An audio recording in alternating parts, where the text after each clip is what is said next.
Kanchipuram Vakula silks నాణ్యత మా ప్రాధాన్యత. మదీనాగూడ, మియాపూర్, హైదరాబాద్ లో త్వరలో శుభారంభం.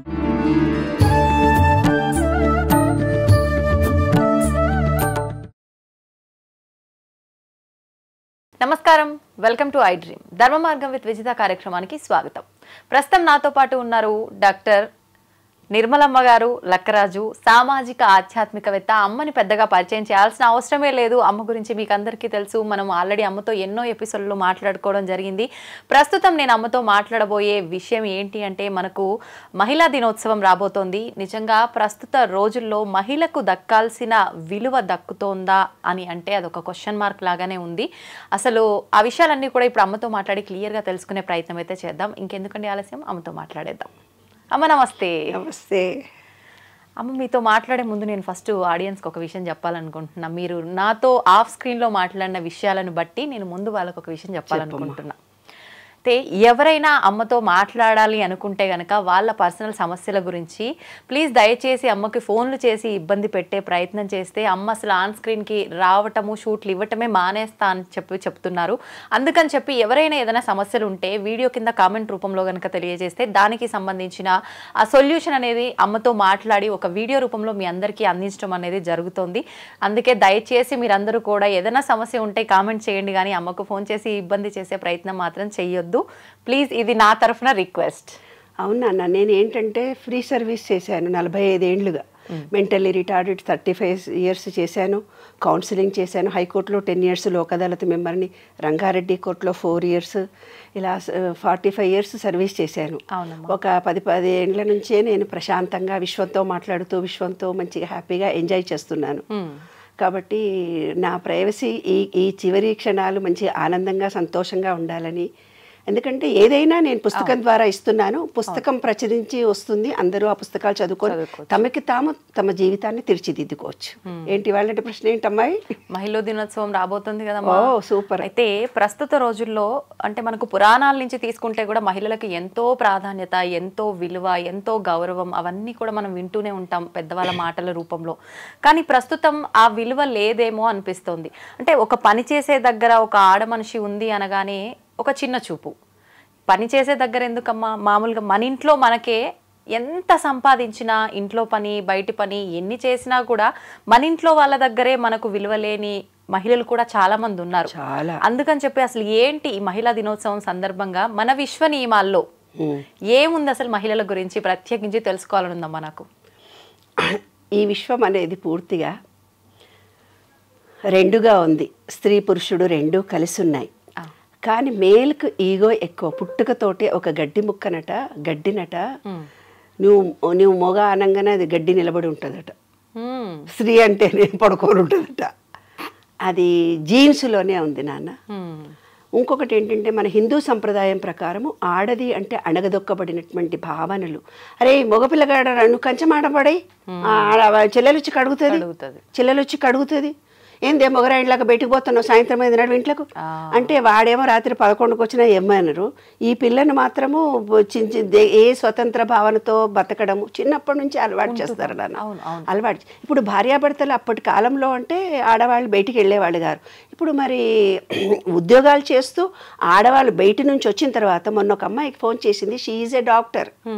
ఆమె ఉద్యోగం చేసి వస్తే వాళ్ళ అత్త మామనే ఉంటాడట. 6 నెలలు మొగుడు బయట ఉంటాడట. 6 నెలలు ఈ పుట్టింట్లో భార్యతో ఉంటాడంట. ఉండి అతను పోలీస్ ఆఫీసర్. వాడు అంటే ఏదో చెప్పకూడదు అంత పబ్లిక్గా కేసులు, వాళ్ళ జీవితాన్ని నేను బయటపెట్టడం భావ్యం కాదు. కానీ ఆ అమ్మాయి చెప్పుకొని ఏడ్చింది ఏంటి తెలిసినా, డాక్టర్గా ఉండి చాలా బీద ఫ్యామిలీలో ఏదో ఇట్లా పెళ్లి జరిగింది కాబట్టి వాళ్ళ అత్తా మామనంట గిన్నెలు దోము అంటాడంట. కడిగిన గిన్నెలే మళ్ళీ అడగమంటారంట. ఆరేసిన బట్టలు మళ్ళీ నీళ్ళల్లో పిండి ఆరే అంటాడంట. ఊడ్చిన ఇల్లును 3 సార్లు ఊడమంటాడట అత్తా మామ ఇద్దరు. సాయంత్రం రాగానే వంట చెయ్యి అంటారంట. అమ్మా, నా భర్తతో సుఖపడాలనుకున్నా నాకు ఇంత స్వతంత్రత ఉంది, నాకు మొగుడు కావాలి, ఇవన్నీ ఇంకెన్నాళ్ళు భరించాలని ఎక్కెక్కేడ్చింది. నేను తిట్టాను, మొగుడు నిడిచిపెట్టి పోవే హ్యాపీగా, నువ్వు థాట్ చేంజ్ చేసుకో. కానీ ఆ అమ్మాయి చెప్పడం ఏంటి తెలిసిన, నాకు అతనే కావాలి, నాకు అతనితోటే జీవితం గడపాలని ఉంది. అంటే మానసికంగా ఆ అమ్మాయిని ఎమోషనలైజ్ చేసి వదిలిపెట్టాడు అబ్బాయి. అది శారీరక బలహీన మహిళ కాబట్టి అతను బ్లాక్మెయిల్ చేస్తున్నాడు అమ్మాయిని. మెంటల్గా ఆ అమ్మాయి వెళ్ళలేదు, ఇక్కడ అతనితోటే ఉండాలని తాపత్రయపడుతుంది. వాళ్ళు ఎన్ని కష్టాలు పడ్డా, డాక్టర్ అయినా ఇంజనీర్, మాకు తెలిసిన డాక్టర్లు ఎంతోమంది సూసైడ్ చేసుకొని చనిపోయారు. ఎందుకంటే మేల్ ఈగోను టాలరేట్ చేయలేక, ఎందుకంటే ఈమె టాలెంట్ను అతను యాక్సెప్ట్ చేయడు కాబట్టి. ఇంకొక కొన్ని కేసులు ఎలా ఉంటాయో తెలుసు నాన్న, శారీరకంగా కొంత ఏజ్ తర్వాత ఇప్పుడున్న సాఫ్ట్వేర్ రంగంలో మొగతనం అనేది ఉండదు. వాడికి పెళ్ళం కావాలనే కోరికలు చచ్చిపోతున్నాయి, వీర్యకణాలు నశించిపోతున్నాయి మగవాళ్ళకు, ల్యాప్టాప్ల వల్ల, వేడి వల్ల, వాటర్ డెఫిషియన్సీ వల్ల.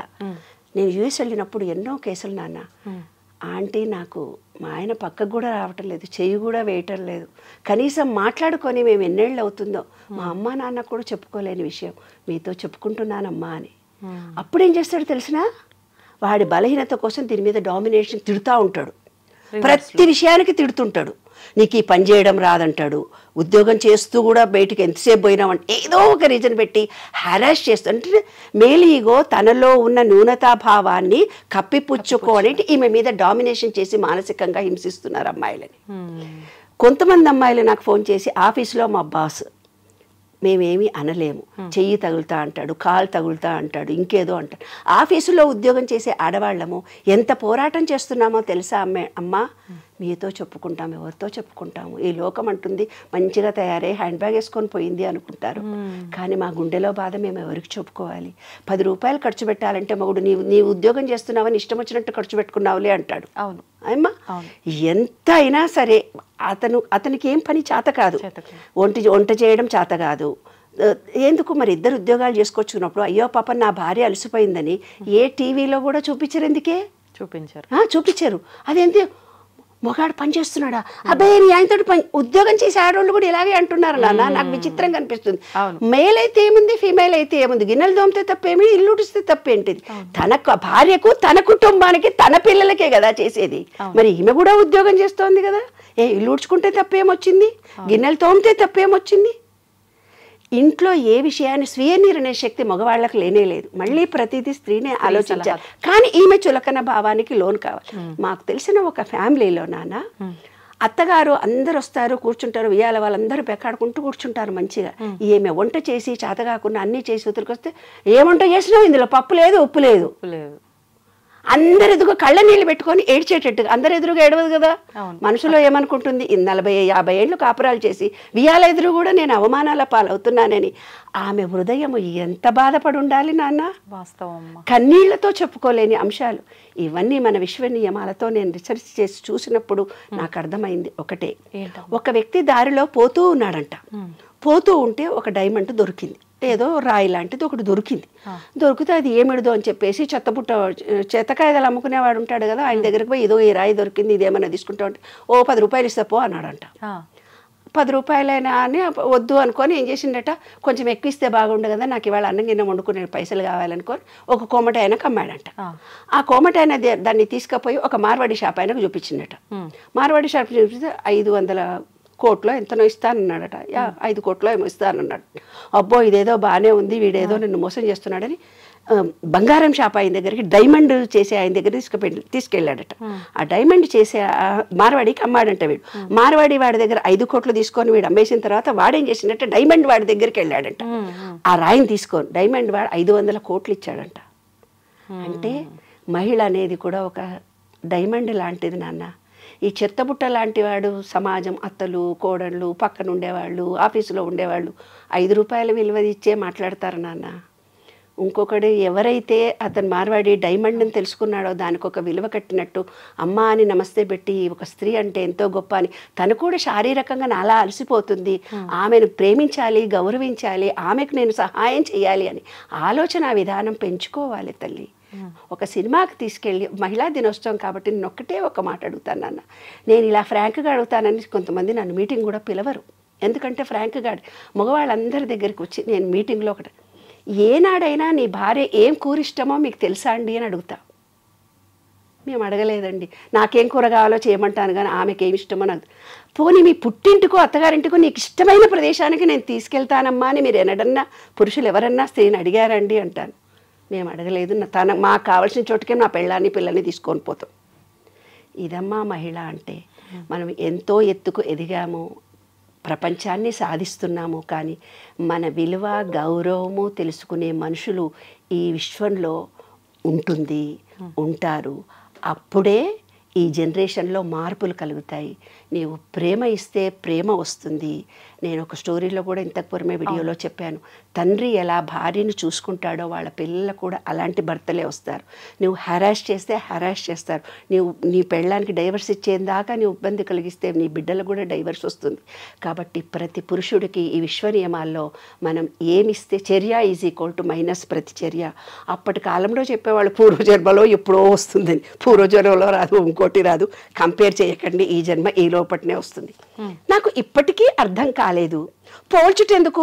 చిన్నప్పటి నుంచి చూస్తున్నా, వాళ్ళని చూసి నేర్చుకో, వీళ్ళని చూసి నేర్చుకో, వీళ్ళలా ఉండు, వాళ్ళలా చదువు, వాళ్ళు అంతెత్తుకు ఎదిగారు, మనం ఎక్కడ ఉన్నాము, వాళ్ళ పిల్లలకు పెళ్ళిళ్ళయ్యాయి, మన పిల్లలకు పెళ్ళెప్పుడు, వాళ్ళ పిల్లలకు పిల్లలు పుట్టారు, మన పిల్లలకు పురుళ్ళెప్పుడు, మన పిల్లలకు యుఎస్ వెళ్ళారు, మన పిల్లలు ఎప్పుడు యుఎస్ వెళ్తారు, వాళ్ళ అమ్మా నాన్న చూడు, వాళ్ళ నాయనమ్మలను చూడు, వాళ్ళు ఎంత సంపాదించారో చూడు, వీళ్ళు ఇల్లు కట్టుకున్నారో చూడు. జీవితం అంతా ఒకళ్ళతో ఒకళ్ళు పోల్చుకోవటమేనా? వాడి పెళ్ళాం చూడు ఎంత బాగుంది, నీవేంటి, వాడు ఉద్యోగం చేస్తుంది, నీ ఉద్యోగం చేస్తే, అలా అనొద్దు. అందుకనే నేను ఇవన్నీ చెప్తున్నా. జీవితం అంతా ఒకళ్ళతో ఒకళ్ళు పోల్చుకోవటమేనా? మనం మనలాగే పుట్టాము, మనం మనలాగే పెరుగుతాము, మనలో ఉండే తెలివితేటలే మనకు ఉంటాయి. మా చెల్లెళ్ళు చూసి నేర్చుకో, మా అమ్మని చూసి నేర్చుకో. ప్రతోళ్ళు ప్రతి భార్యని సతాయిస్తూ ఫోన్లు వస్తున్నాయి నాన్న. మనకుండే ప్రజ్ఞ మనలో ఉంటుంది, కానీ పోల్చడం ఎందుకు ఇప్పటికీ అర్థం కాలేదు నాకు. 5 చేతి వేళ్లే సరిగ్గా లేవు, ఒకదానికొకటే పొంతన లేదు, ఒక తల్లి పిల్లలము ఒకేలా కూడా లేము. మరి ఎందుకు పోల్చటం? వాడి పెళ్ళాన్ని చూడ ఎంత పనిచేసి వచ్చినా నీలాగా చేసిందా? వాడి బిడ్డల్ని చూసినావా ఎట్లా చేసిందా ఆమె? అత్తలు కూడా ఇట్లే అంటారు, ఆడపడుచులు కూడా ఇట్లే అంటారు, ఆడోళ్ళే ఇట్లా అంటారు. మరి ఎందుకు పోల్చడం? వారిలాగానే నీ ఉండు, వారిని చూసి నేర్చుకో. మన బుద్ధులు ఒకరిని చూసి నేర్చుకుంటే వచ్చేవా? నువ్వు మారావా? నువ్వు మొగాడిలాగే ఉన్నావు, మరి ఆమె మారాలని నువ్వు ఎలా కోరుకుంటున్నావు? తప్పు కదా. అది విశ్వం చూస్తుంది అనమాట. పుట్టుకతో వచ్చిన బుద్ధులు పుడకలతోటే పోతాయి అంటారు, అయినా పోలుస్తూనే ఉంటారు. వారు 100 ఏళ్ళు బ్రతికారు, వీళ్ళు 90 ఏళ్ళు బ్రతికారు. మనది రాసుకొనే పుట్టాము. మనం ఎన్నాళ్ళు ఉండాలో ఇంతవరకు మనమే, అంతవరకే మనం ఉంటాము. కొన్ని తెలివితేటలు మనకు ప్రత్యేకంగా వచ్చాయి, అయినా ప్రతిసారి పోల్చుటెందుకు? నాకు ఇప్పటికీ అర్థం కాలేదు. పోల్చుటెందుకో మనిషికి? ఎప్పటికీ నీవు నీవే, నీ ప్రజ్ఞ నీదే. అమ్మాయి, ప్రతి మహిళ తెలుసుకోవాల్సిన అంశం ఇది. ఎప్పటికీ నీవు నీవే, నీలో ప్రజ్ఞ, శక్తి అన్నీ నీవే. విశ్వంలో మహిళవమ్మ నీవు. ఎప్పటికీ నీవు నీవే, నీ ప్రజ్ఞ నీదే. ఎప్పుడూ నీకు పోల్చుకోకు ఇతరులతో. నీ ప్రజ్ఞని నీవు కోల్పోకు. నీకు నీవే అధికారివి, నీకు నీవే ప్రజ్ఞాకారివి. ఎప్పటికీ నువ్వు ప్రజ్ఞాకారివి. మహిళ లేకుంటే ఈ విశ్వమే లేదు. మహిళలు ఇప్పుడు మగపిల్లలకు ఆడపిల్లలు దొరకట్లేదు నాన్న. ఆ రోజుల్లో మేము ఆడపిల్లల పట్టుకొని సంబంధాలు కావాలని తండ్రులు తిరిగేవాళ్ళు, వాళ్ళ మగపిల్లలు తిరుగుతున్నారంటే ఎంత హెరాస్ చేసి ఉంటారు ఆడపిల్లల్ని. అందుకే ఆడపిల్లల పుట్టుకలు తగ్గిపోయాయి కదా. కాబట్టి ఈ విశ్వంలో ప్రతి పురుషుడు, ప్రతి స్త్రీ తెలుసుకోవాల్సిన అంశం ఏంటంటే, ప్రేమ ఇస్తే ప్రేమ వస్తుంది. భయంతో జీవితం గడపకండి, ప్రేమించండి సంపూర్తిగా. ఆ ప్రేమను మీరు పొందండి. ఎవరిని హెరాస్ చేసినా ఈ జీవితంలో ఇప్పుడే మనం అనుభవించాల్సి వస్తుంది. స్త్రీ పురుషులు ఇద్దరూ సమానమే, రాత్రి పగలులాగా, రాగద్వేషాల్లాగా, అన్న తమ్ముల్లాగా, నేను గొప్ప అంటే నేను గొప్ప అంటూ ఏవీ లేవు. ఇద్దరూ సమానంగా ఉద్యోగాలు, ఇద్దరూ బాధ్యతలు పంచుకోండి. నేను మగాడినని కాలు మీద కాలు వేసుకొని టీవీ చూస్తూ, సెల్ ఫోన్ చూస్తూ కూర్చోకు. రోజు గంట సేపు 10 నిమిషాలు భార్యతో పక్కన కూర్చొని మాట్లాడు నాన్న. అంతకంటే ఎక్కువ స్త్రీ కోరుకునేది ఏంటి? మా కాలంలో అనేవాళ్ళు, ఒక పువ్వులు తీసుకొని వచ్చి పెళ్ళానికన్నా ఇవ్వరాలి. అట్లా ఏవో సెల్ ఫోన్ చూడకుండా కూర్చొని భార్య పక్కన కూర్చొని కబుర్లు చెప్పండి. Sharing your ideas. నీవు ప్రేమతో ఆమెతో షేర్ చేసుకోండి. కమ్యూనికేషన్ ఇద్దరికీ పెరుగుతుంది. సంసారం ఆనందంగా సంతోషంగా ఉంటుందమ్మా. ఇదే విశ్వనియమం. మొన్న ఒక వీడియో చూసామ్మా, మీరు అన్నట్టు కూర్చొని మాట్లాడుకోండి అన్నారు కదా. మాట్లాడుకునే రోజులు తగ్గిపోయి మొబైల్కి అంకితం అయిపోయిన రోజులు ఎక్కువగా ఉన్నాయి కదా. హస్బెండ్ ఫోన్ చూస్తూ కూర్చున్నాడు, వైఫ్ వచ్చి, ఏజ్డ్ వాళ్ళే, వైఫ్ వచ్చి ఏదో మాట్లాడినా కూడా పట్టించుకోకుండా అదే పనిగా ఫోన్ చూసుకుంటూ కూర్చున్నాడు. ఆవిడొచ్చి సైలెంట్గా చేయబట్టుకొని తీసుకెళ్ళి సెల్ ఫోన్కి పసుపు కొమ్ము కట్టిపిస్తుంది ఆయనతోటి. అంటే ఇంకా నీకు పెళ్లి పెళ్ళాం ఎందుకురా, మొబైల్ మంచి పని చేసింది. వాళ్ళ కొడుకు సేమ్ అదే పని చేస్తున్నాడు పక్కన కూర్చొని. వాళ్ళ కోడలు కూడా అత్త చేసిన పని చేయాలా అన్నట్టుగా ఒక చూపు చూస్తుంది అనమాట. అంటే మీరు చెప్పినట్టుగా నిజంగా మాట్లాడుకునే రోజులు పోయి మొబైల్కి ఒకటి అంకితం అనే కాదు, టైం ఉన్నా కూడా మొబైల్ చూడకపోయినా ఏం చూడకపోయినా కూడా ఒకరితో ఒకరు మాట్లాడుకునే ఈ సంబంధం అనేది చాలా తక్కువైపోయిందమ్మా నిజంగా. ఈ మనసులో ఒక స్త్రీ కోరుకునేది ఏంటి తెలిసిన, మనసులో తన కొంత ఫీలింగ్ కలుగుతుంది, ఆ ఫీలింగ్ని షేర్ చేసుకోవాలి. అప్పుడే మహిళ ఆరోగ్యంగా ఉంటుంది, ఆనందంగా ఉంటుంది, సంతోషంగా ఉంటుంది. పురుషుడు ఎప్పుడైతే ఆ స్త్రీతో మాట్లాడాడో ఇంట్లో వచ్చే చాకలోళ్ళకి చెప్పుకుంటారు తెలుసా, ఇంట్లో వచ్చే పని మనుషులకు చెప్పుకుంటారు తెప్పున. అందుకే ఇల్లీగల్ కాంటాక్ట్స్ ఎవరైనా పురుషుడు హ్యాపీగా అనగానే వాళ్ళకు లొంగిపోయి ఇల్లీగల్ జరుగుతున్నాయి కూడా ఇందువల్లనే జరుగుతున్నాయి. తన భర్త ఏదైతే తన భార్యను ఓపెన్గా కమ్యూనికేట్ చేయలేకపోతున్నాడో, కమ్యూనికేషన్తో తన బాధను తెలుసుకొని, ఏముంది నాన్న సరదాగా అలసిపోయావా అంటే చాలా ఒక మాట కరిగిపోతుందే మహిళ, ఎంత బాగా వండావే, ఏంటి ఇందులో ఉప్పు వేయలేదు అనగానే కోపం వస్తుంది. అరే ఎంతో కష్టపడి చేసావు కదా అని తను ఉప్పు వేసి వేసుకోవాలి. ఆమె తింటప్పుడు అనాలి, ఏంటండి ఇందులో ఉప్పు లేదు, మీరు నన్ను అడగలేదు అంటే ఆ ప్రేమ అమోఘంగా ఉంటుంది. అసలు అదమ్మా దాంపత్యం మాట్లాడకపోతే చాలు. ఎస్, విమర్శించి మాట్లాడినప్పుడు హృదయం దెబ్బతింటుందమ్మా మహిళకి. ఆ కన్నీళ్లు వంశం పురుషులకు తగులుతుంది తల్లి. ఏ పురుషుడైనా 7 తరాలు వాళ్ళ పిల్లలు మనమలు ఆడతరం ఏదైతే సుఖపడటం లేదో ఇవాళ, అవన్నిటికీ కారణం ఒక మహిళకు కన్నీళ్లతో బాధ పెట్టడం, మనసును కష్టపెట్టడం, శారీరకంగా హింసించడం. ఏమ్మా, శరీరము మనసు మాటతో ఇబ్బంది కలిగిస్తే శరీరంతో చేసిన పాపం శరీరము, మాటతో చేసిన పాపం మాట. అనుభవించాల్సిందే. ఈ విశ్వ నియమాల్లో ఒకటి నాన్న. ఎన్నో చూస్తున్నాం అమ్మ ఈ రోజుల్లో. ఏ పని చేయకుండా కాళ్ళు చేతులు అన్నీ కరెక్ట్గా ఉండి ఇంట్లో ఉండి భార్య సంపాదించుకొస్తే తిని కూర్చుంటూ కూడా భార్యని కొట్టి ఇబ్బంది పెట్టే మగవాళ్ళు కూడా చాలా మంది ఉన్నారంటే మహిళల పరిస్థితి అసలు ఏంటి అని. నాకు కొత్తగా అమ్మాయి వచ్చింది, పనమ్మాయి వచ్చింది. పనమ్మాయి వస్తే చాలా చిన్నగా ఉంది అమ్మాయి. ఏంటే ఎంతమంది పిల్లలు అన్నా, 5 అమ్మా అంది. రియల్లీ నేను ఆశ్చర్యపోయినా. ఏంటే మరి 5 పిల్లలు, మీ ఆయన నువ్వు ఏం చేస్తాడే మీ ఆయన అంటే, ఏం పని చేయడమ్మా, తాగి కూర్చుంటాడు చెట్ల కింద. మరి 5 పిల్లల్ని నీవు ఎలా తప్పదు కదమ్మా, యేసు ప్రభువు నాకు ఇచ్చాడు, నేను ఆ ప్రభువు ఇచ్చిన జ్ఞానాన్ని నేనే భరిస్తున్నాను అంటోంది. చూసావా నాన్న, ఆ మొగుడు ఏం చేశాడంటే నాకు దారిలో కనిపించి నేను ఏదో బ్యాగులు మోసుకొని పోతుంటే, బాబు వస్తావా నువ్వు తీసుకొని మా ఇంటి దాకా అని అన్నాను. ఎవరో అతను తెలియదు, నాకు తెలియక ఆ బ్యాగులు ఇచ్చాను. అతను మోసుకొని వస్తూ కొంచెం దూరం పోయి కింద పెడుతున్నాడు, కింద పెట్టి మళ్ళీ ఎత్తుకుంటున్నాడు ఆ బ్యాగులను. అదే ఆ అమ్మాయి 5 ఇళ్లలో ఇంట్లో పనిచేసి వచ్చి ఎంత పని చేస్తోంది. ఈ విధవ తాగి తన శరీరాన్ని పాడు చేసుకొని 2 బ్యాగులు కూడా అక్కడి నుంచి ఇక్కడ దాకా ఎక్కువ దూరం కూడా కాదు, కొంచెం దూరం వచ్చి కింద పెట్టాడు. నా చేతులు లాగుతున్నాయా, సారీ బెటా అన్నాను నేను.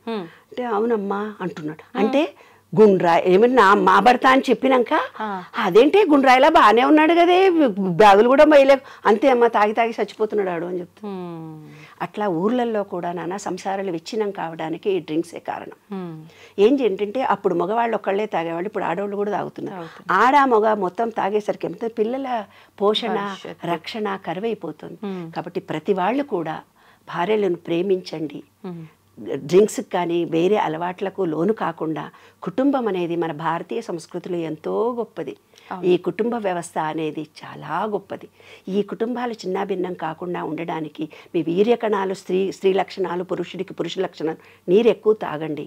నీరు ఎక్కువైతే తాగుతారో వాళ్ళకి భార్యాభర్తల అనుబంధాలు ప్రేమలు పెరుగుతాయి, రిలేషన్షిప్ పెరుగుతుంది. కాబట్టి వాటర్తో అనుబంధాన్ని పెంచుకోండి. విశ్వ నియమాల్లో అదొకటి. స్వాదిష్టాన చక్రం వీక్గా ఉంటే సంసారాలు చిన్నాభిన్నం అవుతాయి. ఆ స్వాదిష్టాన చక్రము అంటే నీరు తాగాలి కరెక్ట్గా. 72% వాటర్ మన బాడీలో లేకుండా డీహైడ్రేషన్ కలిగినప్పుడే రిలేషన్షిప్స్, మొగడికి వీర్యం ఉండదు, మగపిల్లలకి, ఆడవాళ్ళకు కూడా ఆడతనం ఉండదు. కాబట్టి అన్యోన్యత ఉండాలంటే నీటితో అనుబంధము. చక్కగా స్విమ్మింగ్ పూల్లో కూడా కాసేపు ఉండండి, నీళ్లతో 2 పూటలా చక్కగా స్నానాలు చేయండి. సఫిషియెంట్గా మీరు మీ పిల్లలు తగినంత నీరు తాగండి. నీరు అనేది అనుబంధము, రిలేషన్షిప్. అదే విశ్వరూప దాంట్లో చూపిస్తారు చూడన్నాను. విష్ణువు పడుకొని ఉంటాడు, లక్ష్మీదేవి కూర్చొని ఉంటుంది. విష్ణువు అంటే గాలి, లక్ష్మి అంటే నీరు. ఇప్పుడు ఏదో చూపించేసి అమ్మగాయన పడుకొని ఉంటాడు, ఆమె కాళ్ళు అవుతుంది, అదంతా ఉత్తుగా ఇమాజిన్ చేసుకున్నటువంటి అంశాలు. నీరు అనేది మెయిన్, అదే లక్ష్మీదేవి, అదే రిలేషన్షిప్స్. అంటే నీటిలో నీటి ఆవిరి, గాలిలో నీటి ఆవిరి ఆవిడ. కాబట్టి చక్కటి గాలిని పీల్చుకోండి, ప్రకృతిని ప్రేమించండి. మిమ్మల్ని ప్రతి మహిళకు నేను చెప్పేది అదే నాన్న. మన శరీరంలో 36,000 కండరాలు నరాలు. మీరు ఒక థాట్ ఫీలింగ్ రిలీజ్ చేయగానే అవి చాలా బాధపడతాయి. వాటన్నిటిని కూడా ప్రేమించాలి. కాబట్టి మన కండరాలను నరాలను ప్రేమించుకోండి. తప్పనిసరిగా బ్లడ్ టెస్టులు చేయించుకోండి. కావినంత సూర్యరశ్మి కిరణాలు తగిలేటట్టుగా ఉండండి. భూమిలో చెప్పులు లేకుండా భూమిలో ఉండండి. ఈ ప్రకృతిని ప్రేమించండి. ప్రేమను పొందుతారు. శాంతిగా ఉండండి. కుటుంబాలు ఆనందంగా సంతోషంగా ఉండాలని మనస్ఫూర్తిగా కోరుతూ మీ శరీరాన్ని మీరు ముందు ప్రేమించుకోండి.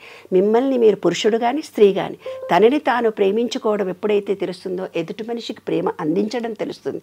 ఎదుటి మనిషికి ప్రేమ ఎప్పుడైతే నీవు అందిస్తావో ఈ విశ్వం మొత్తం నిన్ను ప్రేమిస్తారు నాన్న. అప్రిసియేషన్ చేస్తారు. అదే విశ్వసూత్రం.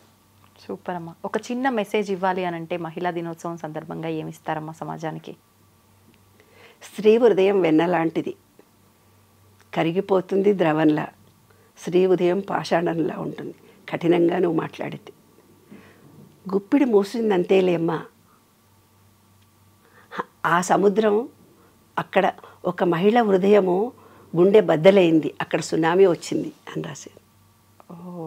ఈ విశ్వంలో ఒక్క మహిళలు బాధపడుతూ ఉంటే అక్కడ సునామీలు వస్తాయంట. అంత గొప్ప శక్తిమంతురాలమ్మా మహిళ అంటే. అమ్మవారి స్వరూపం మహిళ. స్త్రీలను గౌరవించాలి, ప్రేమించాలి. ఆడపిల్లలే మహాలక్ష్మీదేవులు. పాజిటివ్ ఎనర్జీ తల్లి. మగవాడంటే నెగటివ్నే, స్త్రీనే పాజిటివ్. కాబట్టి ప్రతి స్త్రీ ఆనందంగా సంతోషంగా ఉండాలి ఎప్పుడు. నిజంగా చాలా మంచి మాట చెప్పారమ్మా. కానీ ప్రస్తుతం ఆడపిల్ల లేనిది, అసలు ఆడ మనిషి లేనిదే అసలు ఈ సృష్టే లేదు. అట్లాంటిది ఆడపిల్ల అని తెలియగానే ఎంతోమంది వద్దు అనుకోవడం ఏంటమ్మా? ఓట్ల గింజేస్తారు మా ఊర్లలో అయితే. అయ్యో, ఒడ్ల గింజ చేసి చంపేస్తారు. ఆడపిల్ల పుట్టిన ఆడే ఒడ్ల గింజ అవుతుంది అని నేను పాటలు రాశాను. ఆడపిల్ల పుట్టిందని కడుపులు దించేసి వస్తారు.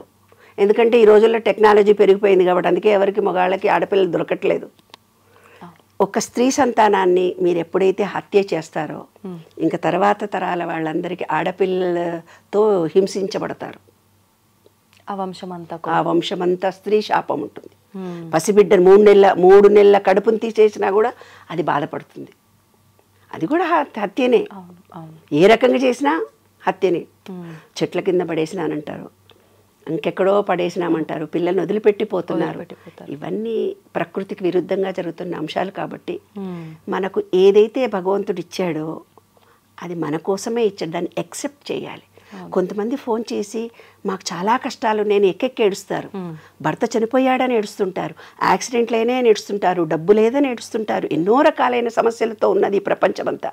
అందరూ ఏదైతే నీకు ఇచ్చాడో దాన్ని యాక్సెప్ట్ చేస్తే ఇంకో మంచి జరుగుతుంది నాన్న. దాని నుంచి పారిపోవాలని ప్రయత్నం చేస్తున్నాము, దాని నుంచి తప్పించుకోవాలని చేస్తున్నాము. అది విశ్వ నియమంలో ఒక రూల్. యాక్సెప్ట్ చేయాలి. ఆ బిడ్డ పుట్టిన తర్వాత బతుకుతుందో పోతుందో అది ఎలా జీవిస్తుందో మనకు తెలియదు.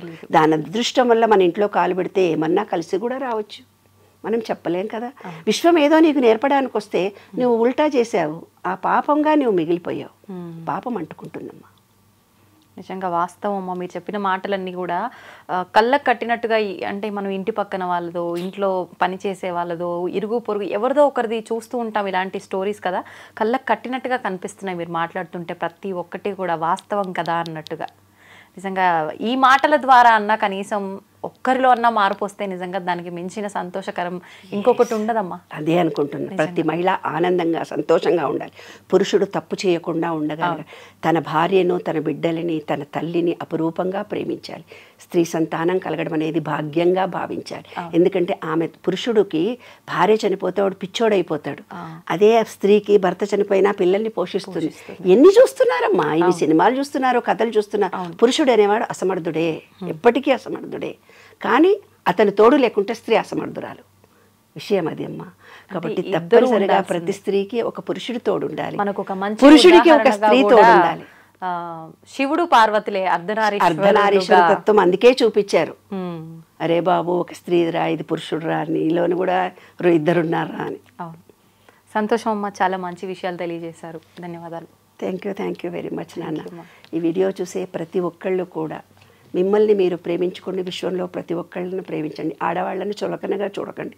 ఆ వజ్రంలాగా ఉండే వాళ్ళని వజ్రము విలువ కలిగి ఇచ్చినట్టయితే కనుక మీరు గొప్పవాళ్ళు అవుతారు. ఎందుకంటే ఆ వజ్రం విలువ తెలుసుకున్న మనిషి ఆమెతో అలా ప్రవర్తించి మాట్లాడతాడు. అదమ్మా జీవిత సత్యం. సూపర్ అమ్మా.